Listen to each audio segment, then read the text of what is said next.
Congress party इस bill का समर्थन करती है। नारी शक्ति बंधन अधिनियम 2023 के समर्थन में खड़ी हुई।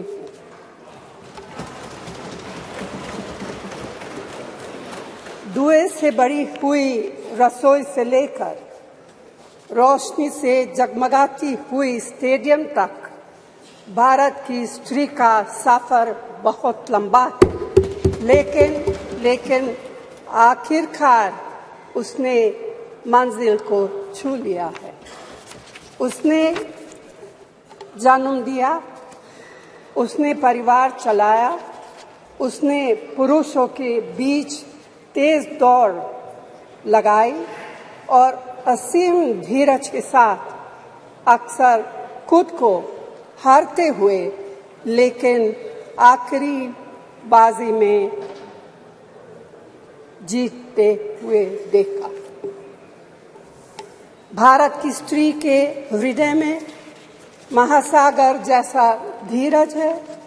उसने खुद के साथ हुई बेईमानी की शिकायत नहीं की और सिर्फ अपने फायदे के बारे में कभी नहीं सोचा।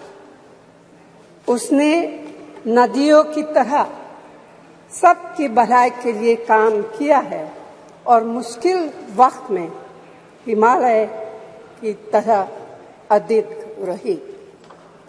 स्त्री के धैर्य का अंदाज लगाना नामुमकिन है। वह आराम को नहीं पहचानती और तक जाना भी नहीं जानती।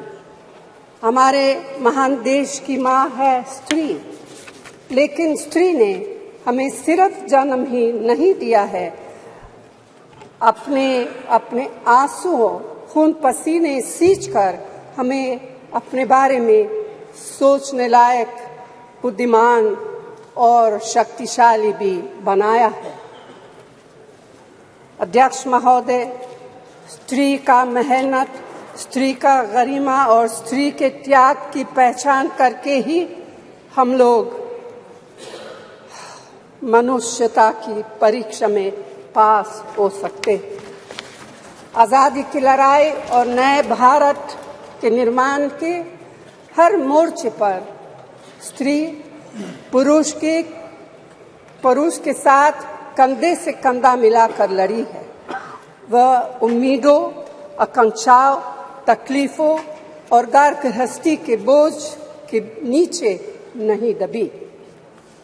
सरोजिनी नायडू, सुचेता कृपलानी, अरुणा असफ अली, विजयलक्ष्मी पंडित, राजकुमारी अमृत कौर और उनके साथ तमाम लाखों महिलाएं से लेकर आज की तारीख तक स्त्री ने कठिन समय में हर बार महात्मा गांधी, पंडित जवाहरलाल नेहरू, सरदार पटेल, बाबा साहब अम्बेडकर और मौलाना आजाद के सपनों को जमीन पर उतारकर दिखाया है। इंदिरा गांधी जी का व्यक्तित्व इस सिलसिले में एक बहुत ही रोशन और जिंदा मिसाल है। अध्यक्ष महोदय, खुद मेरी जिंदगी का यह बहुत मार्मिक क्षण है। पहली दफा स्थानीय निकायों में स्त्री की भागीदारी तय करने वाला संविधान संशोधन मेरे जीवन साथी राजीव गांधी जी ही लाए थे। उन्होंने लाए थे जो राज्यसभा में 7 वोटों से गिर गया था। बाद में प्रधानमंत्री पीवी नरसिम्हा राव जी के नेतृत्व में कांग्रेस सरकार ने ही उसे पारित कराया। आज उसी का नतीजा है कि देश भर के स्थानीय निकायों के जरिए हमारे पास 15 लाख चुनी हुई महिला नेता है।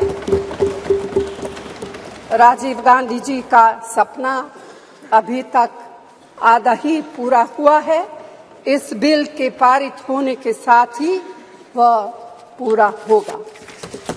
अध्यक्ष महोदय, कांग्रेस पार्टी इस बिल का समर्थन करती है। हमें इस बिल के पास होने से खुशी है, मगर इसके साथ साथ एक चिंता भी है। मैं एक सवाल पूछना चाहती हूँ। पिछले 13 वर्षों से भारतीय स्त्रियां अपनी राजनीतिक जिम्मेदारी का इंतजार कर रही हैं और अब उन्हें कुछ वर्ष और इंतजार करने के लिए कहा जा रहा है। कितने वर्ष? 2 वर्ष, 4 वर्ष, 6 वर्ष, 8 वर्ष? क्या भारत की स्त्रियों के साथ बर्ताव उचित है? भारतीय राष्ट्रीय कांग्रेस की मांग है कि यह बिल फौरन अमल में लाया जाए,